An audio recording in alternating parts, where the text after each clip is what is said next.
नमस्ते हमारे प्यारे विद्यार्थियों। आज हम लेकर आए हैं आपके लिए बहुत ही सुंदर चाणक्य नीति का श्लोक, जो कि हमारे जीवन में अत्यंत प्रेरणादायी है, लाभदायी है। तो हम पढ़ते हैं, बहुत सुंदर श्लोक है। कश्चित कस्यचिन मित्रम ना कश्चित कस्यचित रिपुः अर्थतस्तु निबध्यन्ते मित्राणीरपवस्तथा।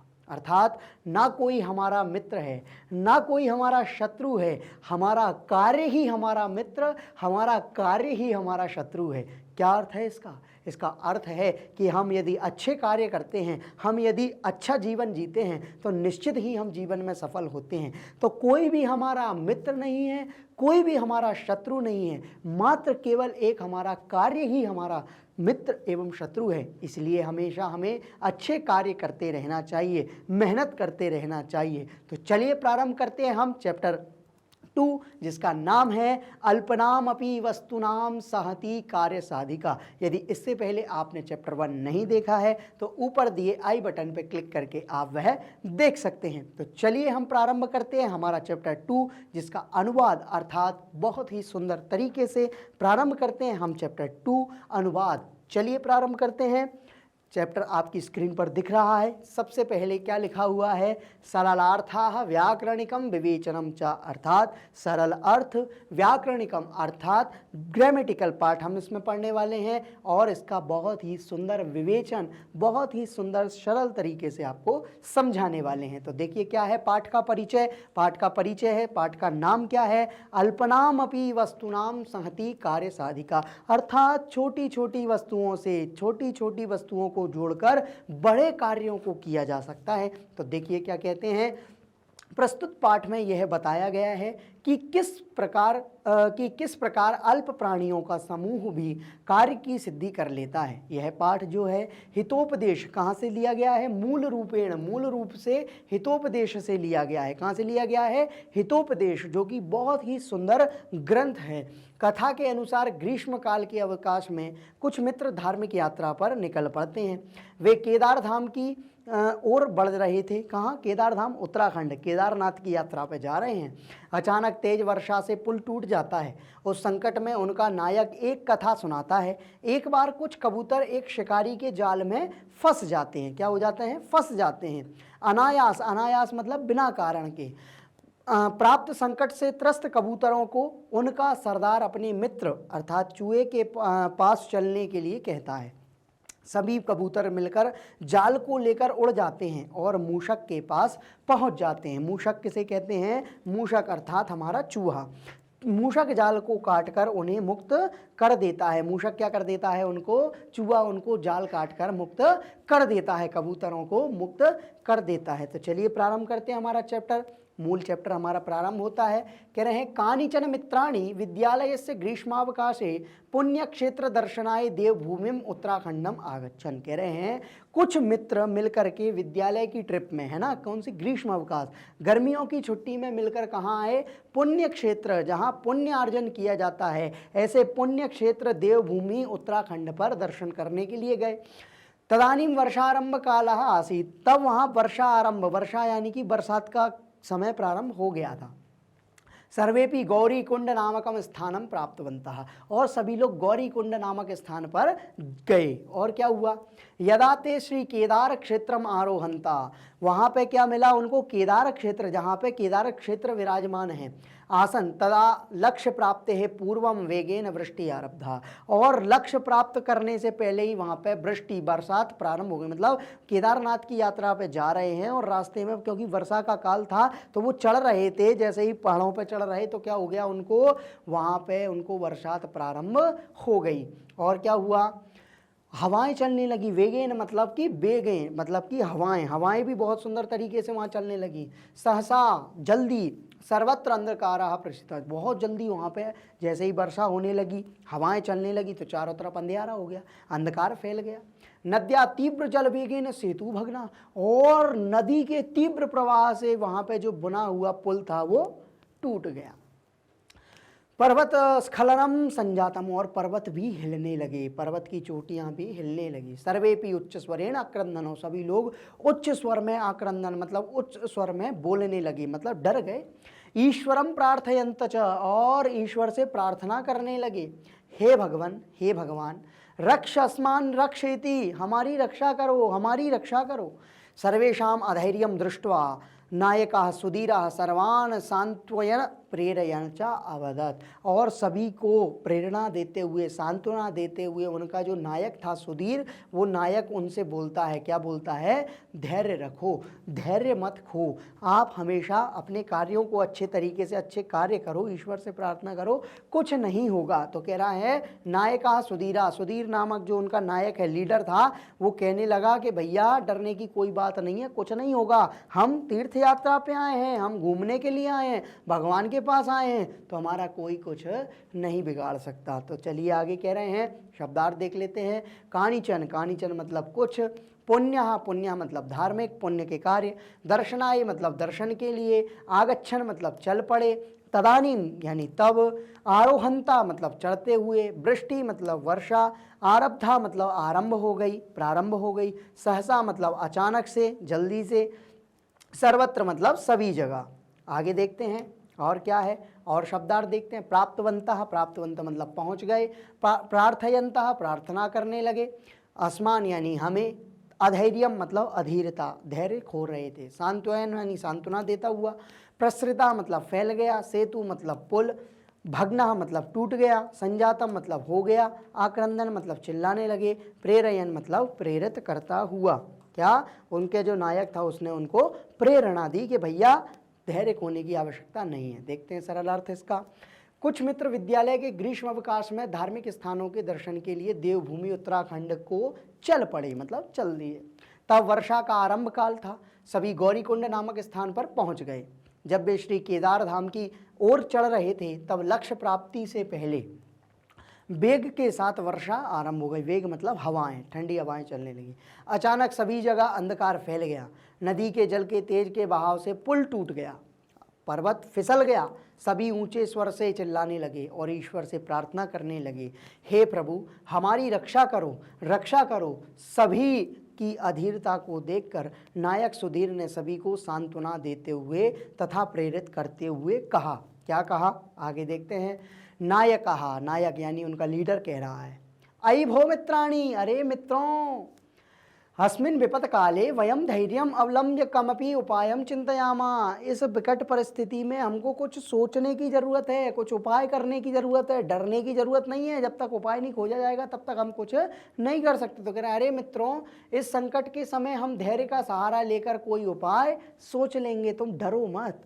तो कह रहे हैं, दिनेश कहता है सविषादम मतलब दुखी होकर के, चिंता प्रकट करके, अरे भ्राता, अरे भाई, किम वदसी, क्या बोल रहे हो? अस्माकं मृत्यु एव सन्निकटे अस्ति, हम मृत्यु के सन्निकट हैं, हमारी मृत्यु जो है वो पास है। एवं चेत कथम उपाय चिंतनीय, आप तुम कह रहे हो कि उपाय सोच लो, है हमारी मृत्यु निकट है, इतनी हवाएं चल रही हैं, बारिश हो रही है, पर्वत टूट गए, पहाड़ टूट गए और मृत्यु निकट है और तुम कह रहे हो उपाय सोचो। तो कह रहे हैं चिंता के साथ, अरे भ्राता क्या कह रहे हो, हमारी मृत्यु ही निकट है, तब किस प्रकार उपाय सोचना चाहिए? अब हम कैसे उपाय सोचें, हमारे दिमाग में तो कुछ नहीं आ रहा। तो नायक कहता है, मित्र विषादम मा कुरु, चिंता मत करो मित्र, चिंता मत करो। यदा वृष्टि शांता वातावरणम च स्वच्छम भविष्यति तदा वयम संभूय सेतुम मार्गम च निर्माय पुनः स्वलक्ष्यम प्रति गमिष्यामः। कह रहे हैं जैसे ही वर्षा रुक जाएगी, जैसे ही बारिश रुक जाएगी तो वातावरण थोड़ा सा स्वच्छ हो जाएगा, तो हम क्या करेंगे, हम वहाँ सेतु का दोबारा से निर्माण कर लेंगे, दोबारा से पुल को बना लेंगे और अपने लक्ष्य की प्राप्ति तक पहुँच जाएंगे, यानी हम अपनी तीर्थ यात्रा पर पहुंच जाएंगे। यदि आपको एक बार याद हो तो 2017 के समय में एक बाढ़ श्री केदारनाथ धाम में भी आई हुई थी। तो कह रहे हैं मित्र चिंता ना करो, जब वर्षा शांत हो जाएगी और वातावरण स्वच्छ हो जाएगा तब हम एकत्रित होकर पुल और मार्ग का निर्माण करके पुनः अपने लक्ष्य की ओर चल पड़ेंगे, लेकिन तीर्थ यात्रा तो करेंगे। आगे चलते हैं, शब्दार्थ देखते हैं। विपत काले यानी कि संकट के समय, अवलंब्य मतलब आश्रय करके, चिंतयामा मतलब सोचते हैं, सन्निकटे मतलब निकट, गमिष्यामा मतलब चलेंगे, चेत मतलब तब, विषादम मतलब चिंता, शांता मतलब शांत, संभूय मतलब एकत्रित होकर, निर्माय मतलब बना करके, क्या पुल बना लेंगे। अब सुरेश कहता है एतस्याम स्थितौ वयम किमेतत् अत्यंतम दुसाध्यम असंभवम च कार्यम कर्तुम शक्नुमः। ऐसी विकट परिस्थिति में, ऐसी स्थिति में तुम क्या बात कर रहे हो है? अत्यंतम दुसाध्यम मतलब अत्यंत दुख वाला कार्य, मतलब दुसाध्य मतलब जो काम हो ही नहीं सकता उसकी तुम बोल रहे हो। असंभवम च कार्यम कर्तुम शक्नुमः, ये असंभव कार्य हम कैसे कर सकते हैं? तो इस स्थिति में क्या हम इस अत्यधिक कठिन कार्य को कर सकते हैं? तो कह रहे हैं, नायक कहता है, प्रिय मित्राणी, अरे मित्रों, अरे प्रिय मित्रों, वयम आत्मविश्वास बलेन, हम आत्मविश्वास के बल पर कुछ भी कर सकते हैं। इदम असंभवम अपि कार्यम संभूय, ये जो असंभव कार्य है इस असंभव कार्य को भी कर सकते हैं। अवश्यम साधयितुम, निश्चित ही इसको साध सकते हैं, निश्चित ही इसको कर सकते हैं। शक्नुमः, सकते हैं। तेन अस्माकं लक्ष्य प्राप्ति ही प्राण रक्षा चापि भविष्यति, इससे हमारे देश की भी, हमारी भी लक्ष्य की प्राप्ति होगी और हमारे प्राणों की रक्षा भी होगी। हम दोबारा से सेतु का निर्माण करेंगे, सेतु अर्थात पुल का निर्माण करेंगे। तो कह रहे हैं, प्रिय मित्रों, हम आत्मविश्वास के बल से इस असंभव कार्य को भी मिलकर अवश्य सिद्ध कर ले सकते हैं। इससे हमारी लक्ष्य प्राप्ति और प्राण रक्षा भी होगी ही होगी। तो कह रहे हैं, कपिल कहता है, किम इदम संभवति, क्या यह संभव है? तो नायक कहता है, नूनम संभवती मित्र, क्यों नहीं है भैया संभव, बिल्कुल संभव है। अस्मिन् प्रसंगे अहम हितोपदेशस्य एकाम कथाम श्रावयामि, इस प्रसंग में आपको हितोपदेश की एक कथा हम सुनाते हैं और हितोपदेश की एक कथा हम आपको सुनाने वाले हैं। तो कह रहा है, मित्र अवश्य संभव है, इस प्रसंग में मैं हितोपदेश की एक कथा सुनाता हूँ। तो कहते हैं, सभी लोग कहते हैं उत्कंठा, मतलब जानने की इच्छा रखने वाले, उत्कंठा से। का कथा, वद मित्र मत वद, कौन सी कथा है वो, सुनाओ मित्र सुनाओ, क्या कथा है मित्र, कहो कहो। तो नायक कहता है, सावधानम शृण्वन्तु, सावधान पूर्वक सुनो। अब पाठ मूल प्रारंभ होगा, हितोपदेश की कथा प्रारंभ हो रही है। तो नायक कहता है, ध्यान पूर्वक सुनो। कुछ शब्दार्थ देख लेते हैं। एतस्याम, ऐसी, दुसाध्य मतलब अत्यधिक कठिन, संभूय मतलब मिलकर, संभवती मतलब संभव है, श्रावयामी मतलब सुनाता हूँ, शक्नुमः मतलब कि कर सकते हैं, सावधानम मतलब सावधान होकर या ध्यान से। तो अब मूल जो कथा है वो प्रारंभ होती है। अस्ति गोदावरी तीरे एको विशाला शालमली तरु, गोदावरी नदी के तीर पर वंस अपॉन अ टाइम, है ना, आप पढ़ते हैं जब एक समय की बात थी, तो वही वाली बात बता रहे हैं कि गोदावरी नदी के तट पर एक विशाल शालमली तरु था, मतलब वृक्ष था। तत्र प्रतिदिनम दूर देशात पक्षिणा आगत्य निवसन्ति स्म, वहाँ पे दूर देश से आकर के पक्षी जो हैं वो निवास किया करते थे, रहते थे। अथ कदाचित तत्र कश्चित व्याधस्तंडुलकणान विकीर्य जालम विस्तीर्य च प्रच्छन्नो भूत्वा स्थिता, लेकिन वहाँ एक क्या हुआ कि जो शिकारी था वो शिकारी ने आकर एक जाल बिछा दिया और तंडुल कणान मतलब कि चावल के टुकड़े जो होते हैं, चावल के जो तिनके हैं वो वहाँ पे उनको रख दिए। क्यों? क्योंकि वो अपने जाल में उस कबूतरों को, जो पक्षी आए हुए हैं, उनको फंसा सके। तो कह रहे हैं, व्याधा, व्याधा है ना, व्याध जो है उसको ला करके रख दिया, किसको, जाल बिछा दिया, जालम विस्तीर्य, जाल को बिछा दिया और क्या कर दिया कि जिससे वो हमारे जाल में फंस जाएं, जो पक्षी आए। प्रसन्नो भूत्वा, प्रसन्न होकर के, तस्मिन्नेव काले चित्रग्रीव नामा कपोत राजा सपरिवारा आकाश मार्गे गच्छति स्म, और वहीं उसी समय कपोत राज, कौन, चित्रग्रीव नाम का कपोत, चित्रग्रीव नाम का कबूतर वहाँ अपने परिवार के साथ आकाश मार्ग से क्या कर रहा था, जा रहा था। केचन कपोता वन मध्य तंदुल कनान अवलोक्य लोभाकृष्टा भवन, लेकिन कुछ कबूतर जो उसके परिवार के थे वो वन के बीच में, उस जंगल के बीच में उन्होंने किसको देख लिया, चावल के तिनकों को देख लिया। किसको देख लिया? तंडुल कणान, यानी कि तंडुल चावल के तिनकों को देख लिया, यानी चावल के टुकड़ों को देख लिया और उन पर लोभित हो गए। लोभित मतलब उनको लोभ आ गया, खाने की इच्छा हो गई और नीचे आ गए। अब क्या हुआ आगे? ततो चित्रग्रीवा तंडुल कण लुब्धान कपोतान अवदत, और वो चित्रग्रीव नाम का जो उनका राजा था कौओं का, वो कबूतरों का राजा उन तंडुल कणों पर लुब्ध हो गया। लुब्ध हो गया मतलब उसको भी उसका लालच आ गया, और लालच आ करके वो कबूतरों से कहता है, क्या कहता है, कुतोऽत्र निर्जने वने तंडुल कणानाम संभवा तद, अरे ये कैसे हो सकता है, इतने निर्जन जंगल में, इतने घने जंगल में ये चावल के टुकड़े आ कहाँ से गए भैया, कहाँ से आ गए?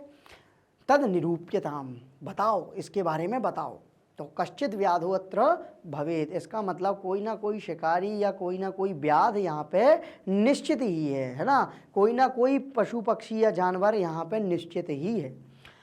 सर्वथा अविचारितम कर्म ना कर्तव्यम, कभी भी कोई कार्य कर रहे हो उसको बिना विचारे नहीं करना चाहिए, हमेशा सोच समझ के काम करना चाहिए। कोई भी हम काम कर रहे हैं जीवन में तो वो सोच समझ के करें। तो कह रहे हैं एतद्वचनम श्रुत्वा, ऐसा वचन सुनकर के कश्चित कपोतः सदर्पम अवदत्, कुछ कबूतर वहाँ पे सदर्पम मतलब कि सावधान होकर के थोड़ा सा अंदर झिझक करके बोले, किमर्थम एवं उच्यते, अरे कैसी बातें कर रहे हो, कौन कौन हो सकता है यहाँ, कोई नहीं होता, खा लो। तो आगे देखते हैं। तो देखिए बहुत सुंदर यहाँ पे आपको हितोपदेश का ही क्या श्लोक दिया गया है। क्या कह रहे हैं, वृद्धानाम वचनम ग्राह्यमापत काले यम उपस्थिते सर्वत्रैवं विचारेतु भोजनेप्य प्रवर्तनम।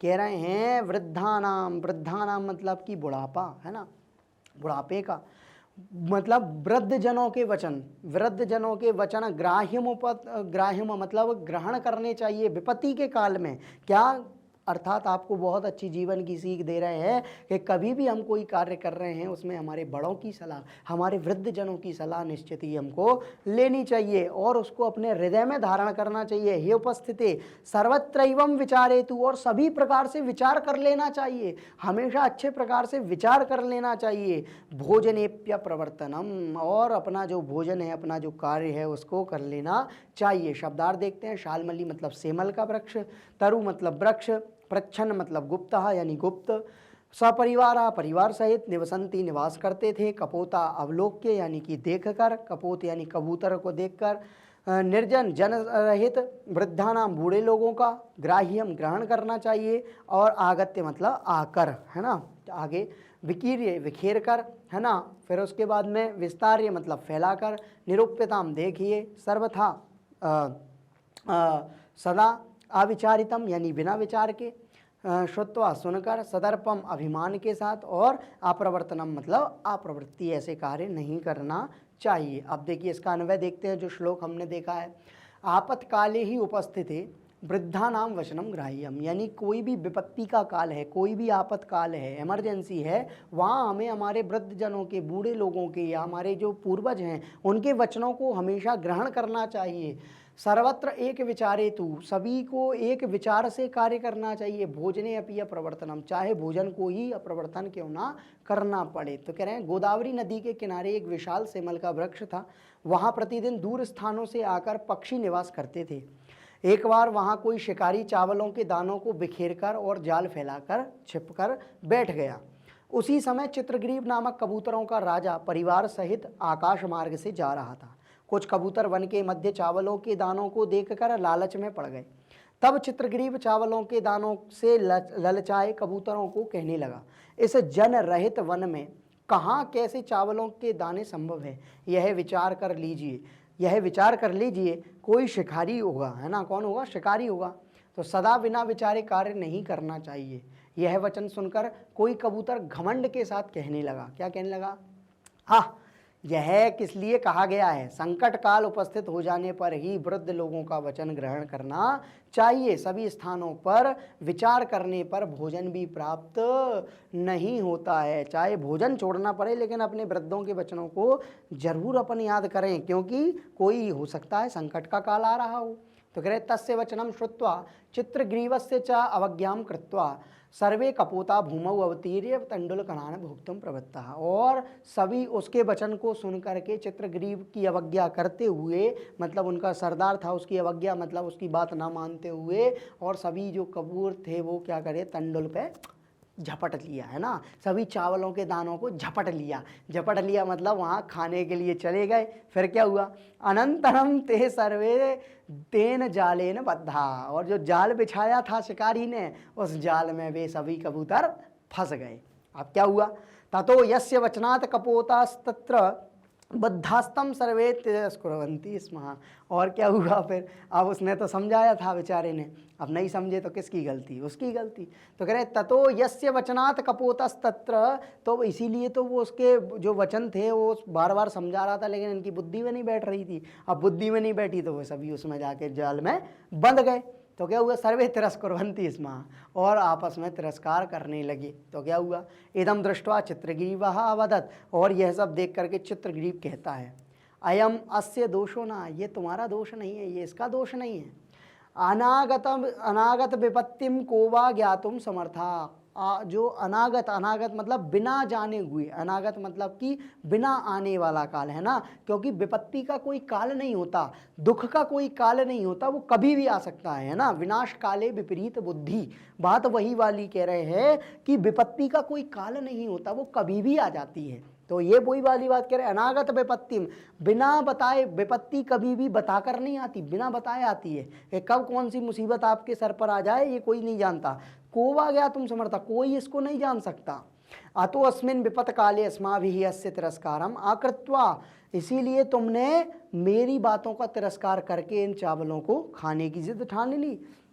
कश्चन उपाय चिंतनीय, अब इसका हम कुछ उपाय चिंते हैं। अब बंद तो गए जाल में, अब जाल में तो तुम बैठे ही गए, अब इसको कुछ निकालने की सोचना पड़ेगी तरकीब। यथो ही विपत काले विस्मया एव का पुरुष लक्षणम सत्पुरुषाणाम लक्षणम तू, ये कह रहे हैं इसीलिए विपत्ति के काल में जो कहते हैं ना, एक बार मति मर जाए तो फिर का पुरुषों का क्या लक्षण होता है, जो कायर पुरुष हैं उनका लक्षण क्या होता है, और सत्पुरुषों का क्या लक्षण है वो बता रहे हैं। तो कायर पुरुष क्या करते हैं, विपत्ति के काल में भाग जाते हैं, लेकिन सत्पुरुष हमेशा अपने कार्यों में प्रवृत्त रहते हैं। तो देखिए क्या कह रहे हैं यहाँ, सत्पुरुषों का लक्षण कह रहे हैं, विपदि धैर्य मताभ्युदये क्षमा सदसि वाक्पटुता युधि विक्रमा यशसि चाभिरुचिर्व्यसनम श्रुतौ प्रकृति सिद्धमिदम ही महात्मनाम। बहुत सुंदर श्लोक है। क्या कह रहे हैं, विपदि धैर्य मताभ्युदये क्षमा सदसि वाक्पटुता युधि विक्रमा यशसि चाभिरुचिर्व्यसनम श्रुतौ प्रकृति सिद्धमिदम ही महात्मना। सज्जनों का क्या लक्षण है, कह रहे हैं विपदि धैर्य मताभ्युदये क्षमा, कि विपत्ति के काल में भी कैसी ही विपत्ति आए वो किसी को दोष नहीं देते, वह पूरा दोष अपने ऊपर ले लेते हैं। कौन, सज्जन पुरुष। सदसि वाक्पटुता युधि विक्रमा, चाहे कितना ही बड़ा युद्ध चल रहा हो, चाहे कितनी ही बड़ा कुछ भी बड़ा कार्य हो रहा हो, लेकिन वह कभी अपनी वाक्पटुता, अपनी वाणी से अशब्द या गंदी बात कभी अपने मुख से नहीं बोलते। कौन, सज्जन पुरुष। ये जो कहा है ना महात्मा नाम, यानी ये महात्मा पुरुषों की बात है, सज्जन पुरुषों की बात है। यशसि चाभि रुचिर व्यसनम श्रुतौ, और ना उनको धन की इच्छा है, ना उनको श्रुति की इच्छा है, ना उनको लोभ है, ना लालच है, ना किसी प्रकार का घमंड है। चाबी और व्यसन इत्यादि से सबसे दूर है, बुरी आदतों से दूर है। प्रकृति सिद्ध मिदम ही महात्मनाम, निश्चय से ही, मतलब निश्चय से यह सिद्ध है। क्या सिद्ध है, प्रकृति ने भी इसको सिद्ध कर रखा है कि कभी भी सज्जन पुरुष अपने धैर्य को नहीं खोते, चाहे कितनी ही विकट परिस्थिति आ जाए। देखिए क्या कहते हैं, शब्दार्थ देखते हैं। अवज्ञाम यानी तिरस्कार, भोक्तुम खाने के लिए, बद्धा मतलब बंध गए, अनागत ना आया हुआ, ज्ञातुम जानने में, विस्मया आश्चर्य, अभ्युदय उन्नति में, युधि युद्ध में, और प्रकृति यानी कि सावधान या स्वभाव हमारा। तो आगे देखते हैं, अवतीर्य उतर कर, अनंतर तब, तिरस्कुर्वन्ति कोसने लगे, अकृत्वा ना करके, का पुरुष यानी कायर, सदसी सभा में, और वाक्पटुता यानी पटुता यानी चतुरता, व्यसन यानी आदत, और श्रुतौ मतलब सुनो। आप कह रहे हैं अन्वय, इसका अर्थ देखते हैं सिस्टमैटिक। कह रहे हैं विपत्ति धैर्यम अत अभ्युदय क्षमा, विपत्ति में धैर्य धारते हैं और क्षमा धारण करते हैं। सदसी च वाक्पटुता, सभाओं में भी क्या करते हैं, वाक्पटुता वाणी की चतुराई से क्या करते हैं, युधि युद्ध को भी जीत लेते हैं। यशहि च अभिरुचि, ना उनको किसी प्रकार के सम्मान की चाह है। श्रुतौ व्यसनम, ये सुनो, व्यसनों को भी नहीं सुनना चाहते। इदम महात्मनाम प्रकृति सिद्धमिदम अस्ति, यानी कि यह प्रकृति सिद्ध लक्षण महापुरुषों का कहा गया है। उसके वचन को सुनकर चित्रग्रीव की अवहेलना करके सभी कबूतर पृथ्वी पर उतरकर चावलों के दानों को खाने लगे। तब उस जाल में सभी कबूतर बंध गए। तब जिसके वचन से कबूतर कहाँ बंधे थे, वहाँ बंधे थे, उसे सब कोसने लगे। यह देखकर चित्रग्रीव कहने लगा, यह इसका दोष नहीं है, ना आई हुई विपत्ति को कौन जानने में समर्थ है, इसलिए इस संकट के समय में हमें इसका तिरस्कार ना करके कोई उपाय सोचना चाहिए। अब लड़ने भिड़ने का समय नहीं है, अब उसको बाहर निकालना पड़ेगा। तो देखते हैं, क्योंकि संकट के समय उलहाना कायर व्यक्ति का लक्षण है, सज्जनों का लक्षण तो संकट में धैर्य, उन्नति होने पर क्षमा, सभा में सभी वाणी कौशल, युद्ध में वीरता, यश के प्रति रुचि, वेदों के ज्ञान में अत्यधिक रुचि, यह महान पुरुषों का स्वभाव सिद्ध लक्षण है। इसको किसी ने बनाया नहीं है, पहले ही से सिद्ध है। अतो अधुना अस्माभि, इसलिए हमें आज भी धैर्य अवलंब्य, धैर्य का सहारा लेकर के, धैर्य धारण करते हुए, प्रतिकारश्चिंतयताम प्रिय मित्राणी लघुनाम अपि वस्तुनाम संहति कार्य साधिका भवति। छोटी छोटी वस्तुओं को संग्रह के साथ ही चिंतन के साथ हम जीवन को सफल बना सकते हैं। लघुनाम छोटी वस्तुओं को संग्रह करते भी कार्य को साधा जा सकता है। इसलिए कभी भी विपत्ति में अधैर्य नहीं, धैर्य धारण करना है। इति नीति वचनम लोक सिद्धम, यह जो नीति वचन है वो लोक में प्रसिद्ध है। अतः अस्माभि सर्वै एक चित्ती भूय, इसीलिए हम सभी को एक चित्त होकर के, एकाग्र चित्त होकर के, जलमादाय उड्डीयताम, जल को मिला करके, जलमादाय, जालमादाय है ना, जालमादाय, ये जल नहीं है ना, जालम मतलब जाल को दूर करके उड़ जाना चाहिए। एवं विचारे सर्वे पक्षिणा जलमादाय उत्पतिता, ऐसा बोल करके, ऐसा विचार करके सभी जो पक्षी थे वो क्या हो गए, जालमादाय उत्पतिता, जाल को तोड़ करके उत्पतिता यानी कि गिर गए, है ना। तो अब आगे क्या कह रहे हैं, शब्दार्थ देखते हैं। अधुना, अधुना मतलब अब, प्रतिकार यानी समाधान, संहति मतलब समूह, एक चित्ती भूय मतलब एक रूप होकर, उत्पतिता उड़ गए, अवलंब्य मतलब सहारा लेकर, लघुनाम छोटी, आदाय मतलब लेकर, उड्डीयताम यानी उड़ चलो, विचारे मतलब विचार कर। अब आगे देखते हैं सरलार्थ क्या है। इसलिए अब हमें धैर्य का सहारा लेकर सावधान सोचना चाहिए, समाधान सोचना चाहिए। प्रिय मित्रों, छोटी वस्तुओं का समूह भी कार्य का साधक होता है। यह नीति का वचन लोक सिद्ध है। इसलिए हम सब एक रूप होकर जाल को लेकर उड़ चलें। यह सोचकर सभी पक्षी जाल को लेकर उड़ गए। क्या हुआ, जाल सम्मित ही उड़ गए। लो अब देखिए क्या कह रहे हैं। अनंतरम सा व्यादत सुदूरात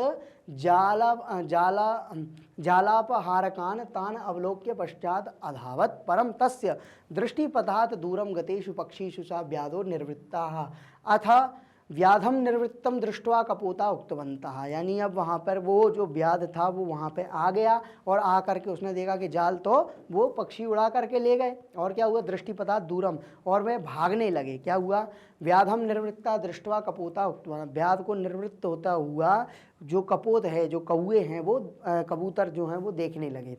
स्वामिन किमिनानीम कर्तुम उचितम, कि स्वामी क्या यह करना उचित है। इसके आगे का हम अभी अर्थ देखने वाले हैं, जब तक आप इसको एक बहुत सुंदर तरीके से देखेंगे। क्या कह रहे हैं, चित्रग्रीव उवाच। अब चित्रग्रीव क्या कहता है इसको अभी हम पढ़ने वाले हैं बहुत सुंदर तरीके से। कबूतरों का नायक चित्रग्रीव कहता है, प्रिय कपूता, अब उनको संबोधन कर रहा है, प्यार से बोल रहा है। कह रहा है, प्रिय कबूतरों, अस्माकं मित्रम हिरण्यको नाम मूषक राजा, हमारा मित्र हिरण्यक नामक मूषक चूहा है। गंडकी तीरे चित्रवने निवसति, गंडकी के तीर पर चित्रवन में रहता है। स्वस्माकं पाषाण दंतवलेन छित्यति, ये जो जाल बंधा हुआ है ना वो अपने दांतों से काट देगा। एतद आलोच्य सर्वे हिरण्यकस्य विवर समीपम गता, और ऐसा सोच करके आलोचना करके वो अपने उसके पास चले गए। हिरण्यकश्च सर्वदा अनिष्ट संख्या शतद्वारम विवरम कृत्वा निवसति, और जो हिरण्य था उसका जो मित्र था वो ऐसे ही कार्यों को करने के लिए प्रवृत्त होता था, मतलब ऐसे ही काम करता था। ततो हिरण्य क्या कपोता नाम अवपात भयात चकित तूष्णिम स्थिता। चित्रग्रीव उवाच, चित्रग्रीव कहता है जब उसके पास गया उसने कहा कि हाँ हम इस काम को करेंगे। तो कह रहे सखे हिरण्यक, चित्रग्रीव कह रहा है सखे हिरण्यक, कह रहे किम अस्माभि सह न संभाषते, क्या तुम मेरे साथ भाषण नहीं कर सकते, बोल नहीं सकते। ततो हिरण्यकस्द्वचनम प्रत्यविज्ञाय आनंदेन त्वरया बहि निसृत्य अब्रवीत, और वो जाकर के जब मिला तो उसने कहा क्यों नहीं कर सकते, बिल्कुल कर सकते हैं, आओ बातचीत करें। आह पुण्यवान अस्मि मम, कह रहे हैं मैं बहुत पुण्यवान हूँ, मैं बहुत अच्छा जीव हूँ। मम प्रिय सुहृत चित्रग्रीवा समायता, मैं बहुत खुश हुआ, मैं बहुत पुण्यशाली हूँ जो मेरा मित्र चित्रग्रीव जो कबूतर है वो मेरे पास आया। अब आगे क्या कह रहे हैं शब्दार्थ, आहार कान चुराने वाले, निर्वृत्ता मतलब लौट गया, पक्षीशु पक्षियों के, उक्तवंता कहने लगे, निवसति रहता है, तूष्णीम चुप, संभाषते बोलता है, प्रतिविज्ञाय यानी पहचान कर, त्वरया मतलब शीघ्र, पाषाण यानी फंदों को, छेत्स्यति मतलब काट देगा, आलोच्य मतलब विचार कर, विवराह मतलब बिल, है ना, चूहे के बिल में, अनिष्टा संकट, शतद्वार यानी 100 दरवाजे, औपाता गिरना, निसृत्य निकाल कर, समायाता मतलब आया है। अब कह रहे हैं तब वह शिकारी दूर से जाल को चुराने वालों को देखकर पीछे दौड़ा, जबकि वो तो लेके उड़ गए, परंतु उसकी दृष्टि से पक्षियों के ओझल हो जाने पर वह लौट गया। तब शिकारी को लौटा हुआ देखकर कबूतर कहने लगे, हे स्वामी अब क्या करना उचित है। चित्रग्रीव कहने लगा, प्रिय कबूतरों, क्या हमारा मित्र हिरण्यक नामक चूहों का राजा गंडकी के किनारे चित्रवन में रहता है, वह हमारे बंदरों को दांतों के बल से काट देगा। यह विचार कर सभी हिरण्यक के बिल के पास गए। हिरण्यक भी सदा संकट की आशंका से बिल के स्वद्वार बनाकर रहता था। स्वद्वारों के अंदर, कितने शतद्वार मतलब कि स्वद्वारों के अंदर वो रहता था। तब हिरण्यक कबूतरों के पतन के भय से चकित मौन ही खड़ा रहा। चित्रग्रीव कहने लगा, अरे मित्र हिरण्यक, क्या हमारे साथ बात नहीं करोगे। तब हिरण्यक उसके वचन को पहचान कर आनंद से शीघ्रतापूर्वक बाहर निकलकर कहने लगा, आहा मैं भाग्यवान हूँ, मेरा प्रिय मित्र चित्रग्रीव आया है। अब आगे कह रहे हैं पाशबद्धान, पाशबद्धान पाश में बांध कर, कपोतान मतलब वो जाल में जो बंधे हुए कबूतर हैं उनको देख करके, दृष्टवा यानी कि देख करके, सब इसमें क्षण स्थित्वा वदत, और उस क्षण को देख करके वो विस्मय होकर के, आश्चर्यचकित होकर के कहता है, देखता है, सखे किम ये तत्, क्या है सखी मित्र क्या है ये। चित्रग्रीवो अवदत, चित्रग्रीव कहता है, सखे एतद अस्माकं विचारहीनताया फलम, यह जो है वो विचारहीनता का फल है, बिना विचारे कार्य करने का फल है जो तुम देख रहे हो। कह रहे हैं तत्श्रुत्वा हिरण्य का चित्रग्रीवस्य बंधनम छेत्तुम सत्वरम उपसरपति, और ऐसा सुन करके हिरण्यक जो था उसका मूषक राज हुआ और चित्रग्रीव के बंधन को देख करके उसने तुरंत उसको छेदना काटना शुरू किया दांतों से। तदा चित्रग्रीवो वदत्, तब चित्रग्रीव कहता है, मित्र ता माँ एवं तुम ही हो एक, कौन, पूर्वम मदाश्रितानाम एतेषां पाषाण छिनत्तु पश्चात मम एतदाकर्ण्य हिरण्यकः प्रहृष्टमना पुलकितः सन अब्रवीत, साधु मित्र साधु, तुमने ये बहुत अच्छा काम कर दिया, कम से कम दांतों से इस जाल को काट दिया, मैंने इनसे बोला था लेकिन ये नहीं माने और जाल में घुस गए। प्रिय मित्र साधु, बहुत अच्छी बात है। अनेन आश्रित वात्सल्येन त्वं त्रैलोक्यस्यापि स्वामित्वं प्राप्तिम योग्यसी, तुम इस वात्सल्य के कारण तीनों लोकों में क्या करने के लिए हो, स्वामित्व को धारण करने वाले हो, मतलब तुमने इतना अच्छा काम किया है कि तुम सभी का भला कर रहे हो, है ना, तुम सभी को अच्छी ये सुविधा फैसिलिटी प्रदान कर रहे हैं दांतों से जालों को काट के। ततो हिरण्यकः स्वमित्रैः सह सर्वेषां कपूतानां बंधनानि छिनत्ति स्म, और ऐसा कह करके, ऐसा देख करके उसने उसके मित्रों को क्या कर दिया, मुक्त कर दिया, और सभी लोग जो है स्व अपने अपने मित्रों के साथ आपस में मिल गए। सर्वे कपूतः पाश विमुक्ताः अभवन्, और सभी जो कबूतर थे वो सभी जाल से मुक्त हो गए, सभी कबूतर वहाँ से आ गए। सहर्षम पुनः उड्डीय, और सहर्ष हर्ष के साथ, खुशी के साथ वह दोबारा से उड़ने आसमान में लगे। आकाश मार्गेण गच्छन्ता, आकाश मार्ग में चले गए, गमन कर गए। और क्या हुआ, सर्वे कपोतः राजानम चित्रग्रीवम प्रशंसति, और सभी कपूत जो थे, सभी जो कपोत यानी सभी जो कबूतर थे वो राजा की प्रशंसा करने लगे। किसके, कौन से राजा, यानी चित्रग्रीव की प्रशंसा करने लगे। भवतः नीति शिक्षाया नायक धर्मेण च वयम सर्वे सुरक्षिता, इस पाठ से हमको ये शिक्षा मिलती है कि कोई हमने लीडर चुना है, कोई हमने नायक चुना है, तो उसका सबसे पहला कर्तव्य है कि वह अपने समूह की, वह अपने लोगों की क्या करे, रक्षा करे। तो इसीलिए वहाँ जो सुधीर नाम का जो नायक था, तो वो सुधीर का काम क्या था, सभी की रक्षा करना, वो सब में हिम्मत और धैर्य का काम कर रहा था। आगे देखते हैं, धन्या वयम, हम धन्य हुए।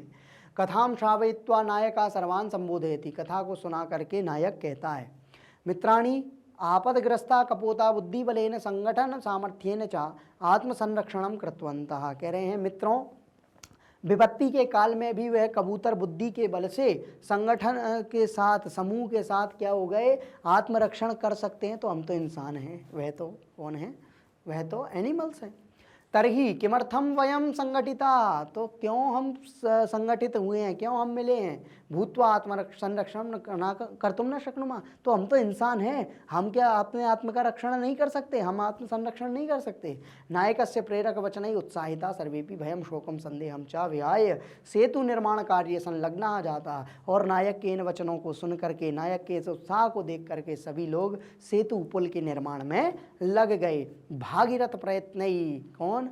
भगीरथ, है ना। भगीरथ प्रयत्न सेतु निर्माणम कृत्वा ते स्वीया प्राणान्येषाम च प्राणा संरक्षिता। भगीरथ ने उस पुल को बनाने के लिए, सेतु को निर्माण करने के लिए अपने प्राणों को भी न्यौछावर कर दिया था। तो ऐसे देश भारत में हम रहते हैं। तो यहाँ कोई भी काल हो, चाहे विपत्ति का काल हो, चाहे अच्छा काल हो, दोनों ही काल में समान भाव के साथ हम जीवन को जिएंगे तो निश्चित ही हम सफल हो सकते हैं। शब्दार्थ देखते हैं। स्थित्वा यानी कि रुककर, छेतुम काटने के लिए, सत्वरम शीघ्र, उपसरपति पास आता है, मदाह यानी कि मेरा, ठीक है, मद यानी मेरा। फिर उसके बाद में अकर्ण्य सुनकर, प्रहृष्ट मना प्रसन्न मन, वात्सल्येन प्रेम से, भगीरथ यानी महान। आगे अन्येषाम अन्य लोगों का, त्रैलोक्यस्य तीनों लोगों का, विमुक्ता मुक्त, सहर्षम प्रसन्नता के साथ, उड्डीय उड़कर, प्रशंसन्ति यानी कि प्रशंसा करते हैं, श्रावयित्वा सुनकर, सुनकर, श्रावयित्वा सुनाकर, संबोधयति संबोधित करता है, आपदग्रस्ता संकट में फंसी, विहाय छोड़कर, संलग्ना यानी लगे हुए। आगे देखते हैं इसका हिंदी अर्थ। बंधन में बंधे कबूतरों को देखकर आश्चर्य के साथ पल भर रुककर कहने लगा, मित्र यह क्या है? चित्रग्रीव कहने लगा, हे मित्र, यह हमारी विचारहीनता का फल है। यह सुनकर हिरण्यक चित्रग्रीव के बंधन को काटने के लिए शीघ्र पास आया। तब चित्रग्रीव कहने लगा, मित्र ऐसा नहीं, पहले मेरे आश्रित इनके बंधनों को काटो, पश्चात यह सुनकर प्रसन्न मन वाला पुलकित होता हुआ हिरण्यक कहने लगा, कह रहा है, साधु मित्र साधु, बहुत अच्छा मित्र, बहुत अच्छा। इस आश्रितों के प्रति प्रेम के कारण तुम तीनों लोकों के स्वामी होने के योग्य हो, वात्सल्य के कारण। तब हिरण्यक अपने मित्रों के साथ उन कबूतरों के बंधनों को काटने लगा। सभी कबूतर बंधन से मुक्त हो गए। प्रसन्नता के साथ उड़कर आकाश के मार्ग से जाते हुए सभी कबूतर राजा चित्रग्रीव की प्रशंसा करने लगे। आपकी नीति शिक्षा के द्वारा तथा नायक के धर्म के कारण हम सभी सुरक्षित संरक्षित हैं, हम धन्य हैं। फिर कह रहे हैं कथा को सुन है ना, हम धन्य हैं। कथा को सुनाकर नायक सभी को संबोधित करने लगा। अरे मित्रों, संकट में फंसे कबूतरों ने बुद्धि बल के द्वारा तथा संगठन के सामर्थ्य से आत्मरक्षा की। तब किस प्रकार हम संगठित होकर आत्मरक्षा नहीं कर सकते? नायक के प्रेरक वचनों के द्वारा उत्साहित सभी भय, शोक तथा संदेह का, है ना, संदेह मतलब शंका का त्याग कर पुल के निर्माण कार्य में लग गए। महान प्रयासों के द्वारा पुल का निर्माण करके उन्होंने अपने प्राणों की तथा अन्य लोगों के प्राणों की रक्षा की। इसके हम कुछ शब्दार्थ देखते हैं जो पुस्तक में आए हुए हैं। भग्नः नष्ट, टूट गया, ब्रोक डाउन। अक्रंदन रुदन्ति स्मः यानी रोए, दे क्राइड। सविषादम चिंतापूर्वकम, विषादपूर्वक, विद सैडनेस। संभूय मिलित्वा, मिलकर, टुगेदर। तरुः वृक्ष, पेड़, ट्री। व्याधः लुब्धकः, व्याधः हंटर। तंडुलकणान यानी तंडुल लवान यानी चावल के दानों को, राइस ग्रेन्स। फिर विकीर्य, विकीर्णम कृत्वा, विखेर कर, हैविंग स्कैटर्ड। फिर उसके बाद में विस्तीर्य यानी विस्तृतम, विस्तरणम कृत्वा, फैलाकर, हैविंग स्प्रेड। प्रच्छन्न यानी गुप्त, छिपा हुआ, सूट सेक्रेटली। फिर चित्रग्रीव नाम, चित्रग्रीव नाम यस्य, चित्रग्रीव नाम का नेम चित्रग्रीवः। प्रतिकारा, प्रतिविधानम, उपाय, रेमेडी। अविचारितम यानी अचिंतितम, चिंतन किए बिना, नॉट थॉट ऑफ। फिर अवतीर्य, अवतरणम कृत्वा, नीचे ही आगत्य, उतरकर। हैविंग डेसेंटेड, अवलोक्य, दृष्टवा, देखकर, हैविंग सीन। अप्रवर्तनम, अप्रवृत्ति, ना लगना, प्रवृत्ता, ना होना, नो इंक्लिनेशन। फिर प्रवृत्ता, निरता, लगे हुए, एंगेज्ड, एंग्रोस्ड। अवलंब्य, आश्रित, आश्रित होकर। हैविंग डिपेंडेंट ऑन, एक चित्ती भूय, एक मनसा, एक चित्त होकर। With United mind. का पुरुष लक्षणम, कुत्सित पुरुषाणाम चिन्हम, कायर पुरुषों का लक्षण, साइंस ऑफ अ कोवर्ड। तिरस्कुर्वन्ति यानी अनादरम कुर्वन्ति, अनादर करते हैं, तिरस्कार करते हैं, रिजेक्ट। विस्मय, आश्चर्यम, आश्चर्य, अमेजमेंट। विक्रमः यानी कि अति पराक्रमः, अत्यधिक युक्त शक्ति युक्त, वेलर, उत्पतिताः उड्डयनं कृतवन्तः, उड़ गए, फ्लो अवे, फिर चिंतयताम, चिंतनीय, चिंतन करना चाहिए, सोचिए, शुड बी थॉट, आलोच्य, विचार्य, अच्छी तरह विचार कर, हैविंग एनालाइज्ड, पाषाण, बंधनानि, बंधनों को, कैपेटिविटी, प्रत्यविज्ञाय, ज्ञात्वा, जानकार, समझकर, हैविंग रिकॉग्नाइज्ड, त्वरया, शीघ्रम, शीघ्र, हरिडली, क्विकली यानी कि शीघ्र, निसृत्य मतलब कि निर्गत्य, निकल कर, कमिंग आउट, मे, मम, मेरा, माइन, छिनत्तु, छेदनम करूँ, काट दे, कट, यू, है ना। फिर प्रहृष्ट मना, प्रहृष्ट मतलब आनंदित, आकर्ण यानी श्रुत्वा, सुनकर, हैविंग हियर्ड, प्रहृष्ट मना, आनंदित मनः, प्रसन्न मन वाला, ग्लीफुल पर्सन, पुलकितः, रोमांचितः, प्रफुल्लित होकर, एक्साइटेड, सत्वरम, तुरया से, अतिशीघ्र, क्विकली, उपसरपति यानी समीपमागच्छति, निकट आता है, अप्रोचेस, नियर, आश्रित वात्सल्येन, शरणम आगतानां कृते स्नेह भावेन, शरण में आए हुए के प्रति प्रेम से, affection towards people who have taken shelter, आशंक्य, शंका कृत्वा, शंका करके, हैविंग डाउटेड, अवज्ञा, तिरस्कारः, निंदा, डिसरिस्पेक्ट। ऐसे बहुत सुंदर ये शब्दार्थ हैं। और अब इसमें क्या नया हमको जानने को मिलेगा, अत्र इदम अवधेयम, यहाँ देखना है। इस संपूर्ण चैप्टर में एक नई चीज़ आपको बताई जाएगी, वो है ल्यप प्रत्यय। कौन सा प्रत्यय? ल्यप प्रत्यय, जिसका अर्थ चाहिए अर्थ में होता है, जिसमें ये आधा ला चला जाता है, ये आधा पा चला जाता है, ओनली या बचता है। क्या बचता है? लेकिन इसका एक सबसे बड़ा जो जानने की चीज़ है, ये हमेशा उपसर्ग के साथ प्रयोग होता है। इसके आगे हमेशा उपसर्ग लगता है। क्या लगता है? इसके आगे हमेशा उपसर्ग लगता है। जैसे कि सम उपसर्ग है ना।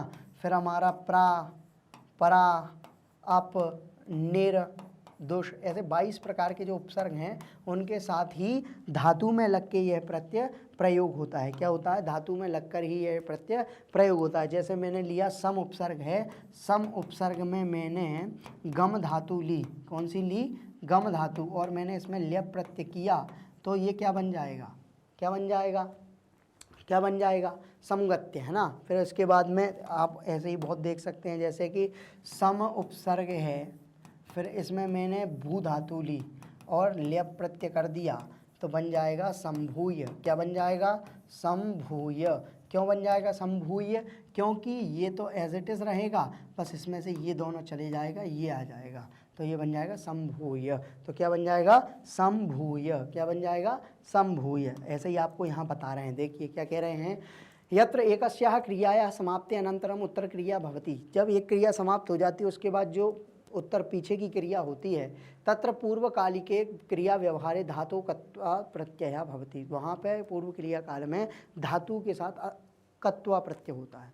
तत्रैव यदि धातु पूर्वमपि उपसर्गादि पदम भवति, यदि धातु के पहले उपसर्ग आदि पद हो, उपसर्ग हो, तर्हि कत्वा प्रत्यय स्थाने, यानी इस अक्त्वा प्रत्यय के स्थान पर क्या होता है? ल्यप प्रत्यय हो जाता है। आपको इतनी सी चीज़ जाननी है कि जब भी कोई पहले उपसर्ग हो और उसके बाद में धातु हो, ठीक है, उसके बाद में क्या हो? उसके बाद में कोई भी धातु हो। क्या हो? कोई भी धातु हो। उसके बाद में कोई भी धातु हो। क्या हो? जैसे गम धातु है, ठीक है, या लिख भू धातु है, उसके बाद में ल्यप प्रत्यय होगा तो आपका क्या बन जाएगा?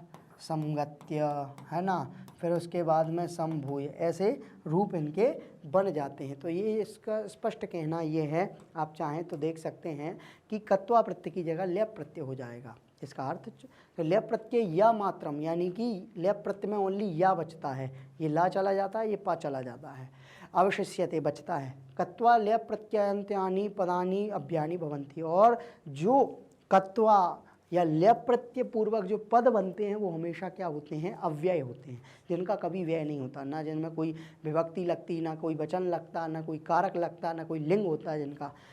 अस्य वाक्येषु प्रयोगः कत्वा प्रत्ययवत् भवति। और उसका प्रयोग, वाक्य का प्रयोग जो है वो कत्वा प्रत्यय की तरह होता है। जैसे तंडुल कनान अवलोक्य, यानी कि अब ये जो अवलोक्य है इसमें कौन सा प्रत्यय है? यहाँ पे हमारा ल्यप प्रत्यय है। तो कह रहा है अवलोक, अब उपसर्ग है, फिर लोक धातु है, ल्यप प्रत्यय है, तो क्या हो जाएगा, ये कपोता नाम प्रति यानी कपोतों के लिए कहा गया है। ऐसे ही अवलंब्य, अविलंब में अब उपसर्ग है, फिर उसके बाद में लंब धातु है, ल्यप प्रत्यय है, प्रतिकार चिंतयताम यानी कि प्रतिकार के लिए ये बात कह रहे हैं। तो सीधी बात आपको जानना है कि उपसर्ग के बाद या फिर इसको ऐसे कह सकते हैं, धातु से पहले उपसर्ग लगा है तो वहाँ पर ल्यप प्रत्यय होगा ही होगा, या उपसर्ग पूर्वक ही ल्यप प्रत्यय होता है, इसका अर्थ चाहिए में होता है।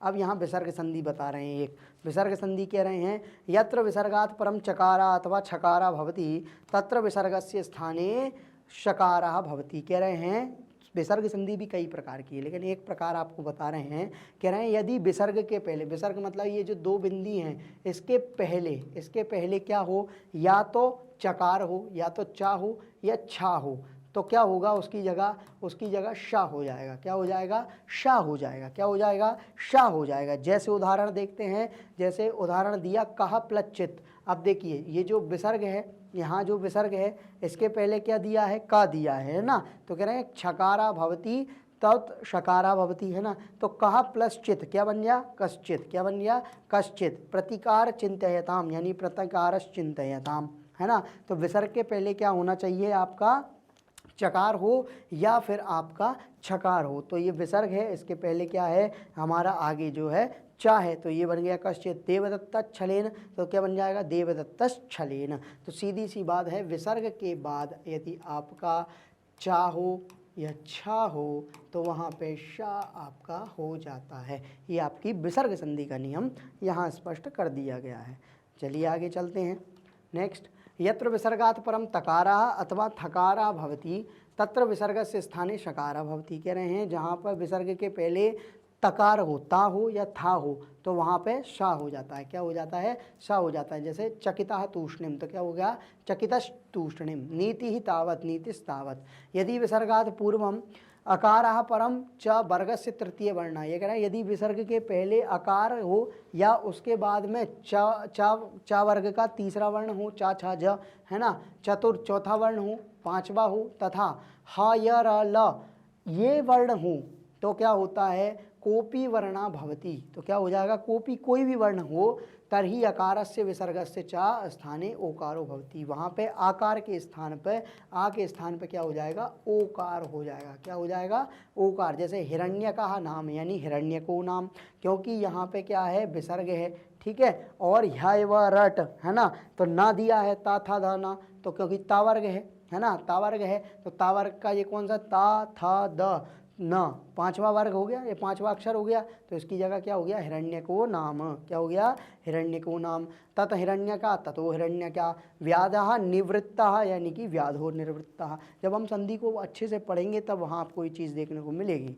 यदि विसर्गात् पूर्वम पश्चात अकारा भवति, यदि विसर्ग के पहले आकार होता है तो वहाँ पूर्वतनस्य, है ना, पूर्व की तरह ही आकार के स्थान पर क्या हो जाता है, विसर्ग हो जाता है और विसर्ग को ओकार हो जाता है। जैसे कुतात्र कुतोत्र, हितः अपि हितोपि, सास्माकम सोस्माकम। तो ये हमारी विसर्ग संधि का है।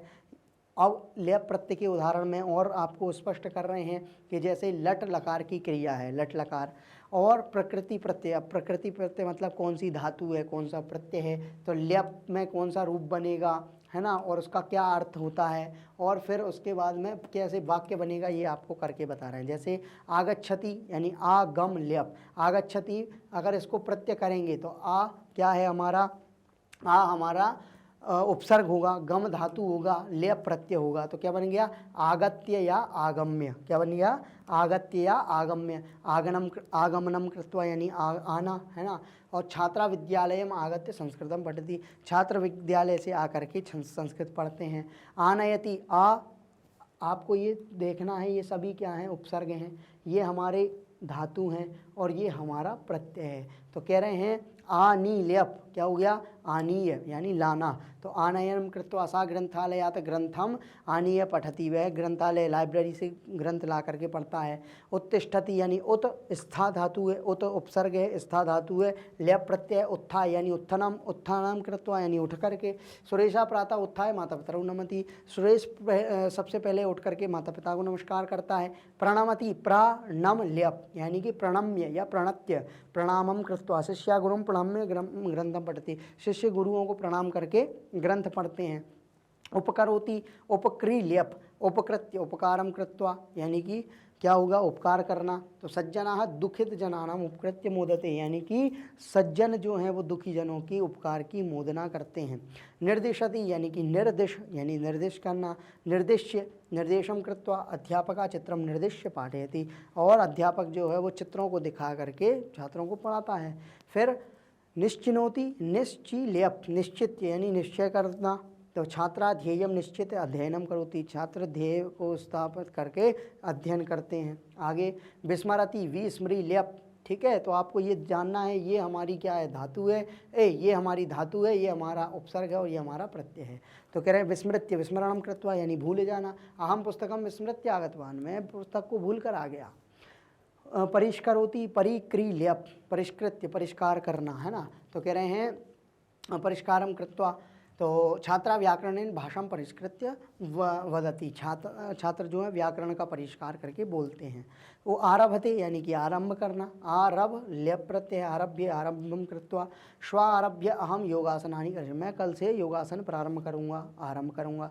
स्वीकरोति स्वीक्री ल्यप स्वीकृत्य स्वीकारम कृत्वा, माता वस्तुनि स्वीकृत्य आगच्छति, माता जो है वस्तुओं को स्वीकार करके आती है, लेकर आती है। विलिखति यानी विलिख ल्यप विलिख्य लेखनम कृत्वा, शिक्षका सुधाखंडेन श्लोकम विलिख्य पाठयति, शिक्षक जो है वो सुधाखंड यानी कि चौक से लिख करके क्या करता है, पढ़ाता है। प्रक्षालयति प्रक्षाल करना। प्राक्षल छली धातु है ना, क्षलन करने में। ल्यप प्रत्यय प्रक्षाल्य प्रक्षालन कृत्वा, माता वस्त्रम प्राक्षाल्य आपणम गच्छति, माता जो कपड़े धो करके बाजार जाती है। अपकरोति अपक्री ल्यप अपकृत्य अपकारम कृत्वा, दुर्जना सज्जनम अपकृत्य गच्छति, और जो दुर्जन है वो सज्जनों का अपकार करते हुए तिरस्कार करे हुए उनको वो करते हैं, क्या करते हैं, अपमानित करते हैं। नेक्स्ट देखते हैं अवलोकते यानी अवलोक ल्यप अवलोक के अवलोकनम कृत्वा, कपोता टंडुलान अवलोक्य आनंदंती, है ना। क्या कह रहे हैं, कपोत जो कौए हैं वो टंडुलों को देख करके आनंद करते हैं। क्या, फिर आशंकते आशक्ति ल्यप यानी आशंका करना, है ना, संदेह करना। आशंका कृत्वा, मनुष्य निंदित कर्मणि पापम आशंक्य सत्कर्म करते हैं, मनुष्य जो है वो पाप कर्मों को क्या करते हैं, निंदा कर्मणि निंदित कर्मों को करके पाप करने में आशंका करते हैं। विकिरति विक्री ल्यप विकिर यानी कि विकिरण करना। व्याधा तंदुल कणान विकीर जालम विस्तारयति, और जो व्याध है वो तंदुल कणा को विकीर करते हुए फैलाते हुए विस्तार करते हुए उसको क्या कर दिया, डाल दिया। अवतरति यानी अवतरित होना यानी अवतीर्य अवत्री ल्यप अवतरणम कृत्वा, कपूता भूमौ अवतीर्य तंडुलान भक्षयंती, जो कौआ है वो भूमि पर उतर करके तंडुलों को खाने लगे। विस्तृणाति यानी विस्तृत रूप से, वि उपसर्ग पूर्वक स्त्री धातु में ल्यप प्रत्यय विस्तीर्य विस्तृतम कृत्वा, व्याधा जालम विस्तीर्य प्रच्छन्नो भूत्वा स्थिता। तो कह रहे हैं व्याध जाल को बिछा करके बहुत खुश हुआ। अवलंबते अवलंब ल्यप अवलंब्य अवलंबनम कृत्वा, मर्कटाः वृक्ष शाखाम अवलंब्य शयनम करोति, मरकट जो है, मरकट मतलब कि बंदर, है ना, बंदर क्या करता है, वृक्षों की शाखा को अवलंब मतलब वृक्षों की शाखा पे ऐसे लेट कर सो जाता है। निर्माति यानी निर्माल्यप निर्माय निर्माण करना। निर्माणम कृत्वा भक्ता मंदिरम निर्माय देवम अर्चति। अगर ऐप से ही आप हमारे साथ अध्ययन करना चाहते हैं तो आप जुड़ सकते हैं हमारे यूट्यूब चैनल, साथ ही हमारे वेबसाइट और साथ ही हमारे एप्लीकेशन पे, जहां आपको मिलते हैं ये सभी कोर्सेज हिंदी और इंग्लिश दोनों ही मीडियम में हाई क्वालिटी एजुकेशन के साथ 100% free. E notes e books के लिए यूट्यूब डिस्क्रिप्शन में लिंक है। यदि आपको वीडियो पसंद आया है लाइक करें, शेयर करें, सब्सक्राइब करना ना भूलें। जय तु संस्कृतम, जय तु भारतम।